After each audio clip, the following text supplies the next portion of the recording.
We know the pricing of your vehicle, and we also know if this vehicle is already sold and information that it has. Because it's an LLM-based chat, it doesn't see the sunroof, and it tells the consumer, sorry, it doesn't have a sunroof on this vehicle, and then you can keep chatting with it, much like what you're used to asking ChatGPT. One question at a time, and it queries the entire history of this car and the client once they de-authenticate. Instead of scrolling up and down the page trying to figure out what features are on the car, all you have to do is ask. Let's ask, for example, can I go off-roading? It looks like the type of car that could potentially take me up into the mountains. And these are the very basic consumer questions. You don't have to phrase them in any particular way because the chat will recognize, go look for all of the features and answer the questions in a particular way. So then let's just say I want to test drive this car. I like what it has, I'm looking to test drive it.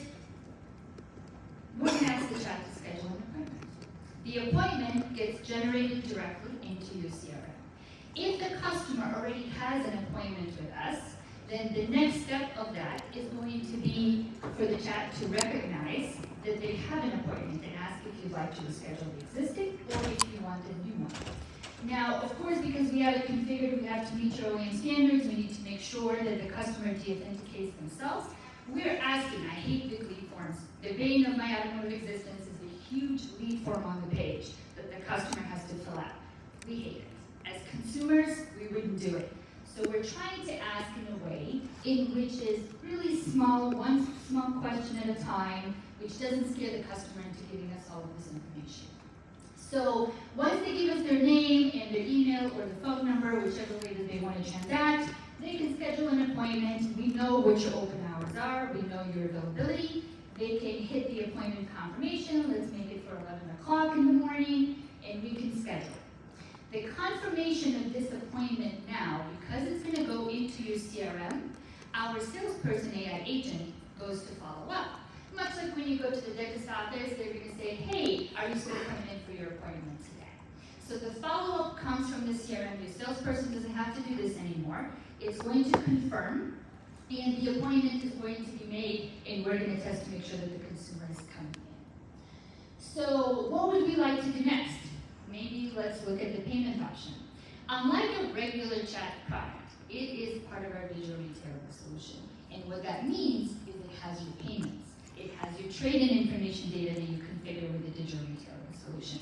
It has the ability to do anything the digital retail can do, and you can do this in a chat solution because it's one tool. So, for example, let's go back and show everybody what the payment looks like here. Customer said, I want to look at payments. We show them a payment solution that you want. So if you want to revert to 60 months at a particular OEM program, that is the first thing that we will show the consumer. It will calculate based on your setups, and it will give them the monthly payment directly here in the chat. After that, we're going to continue prompting the consumer forward. What would you like to do next? It has its own prompts. You can compare loan to a lease. You'll be able to compare two different loan terms. You'll be able to get some help with structuring the deals. You can basically bring your Desky Manager into your Tier 3 website, and that's our goal. So let's say the customer wants to customize or do something completely different. We know that not everybody's going to want to chat.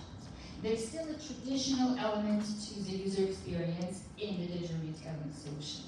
So the chat and the digital retailing tool with the basic UI that you're used to is still one solution. If the customer wants to transact that way, that's perfectly fine. We'll take them to what they know.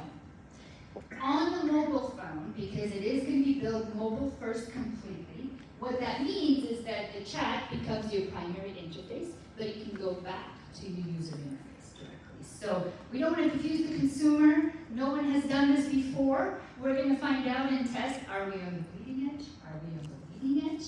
And then we're going to adjust accordingly. But most of us, if we ask ChatGPT something, we expect the answer. I don't want to click. I don't know what digital retail is supposed to do. Think about the consumer in that way. You can easily ask the questions to move us forward. Now,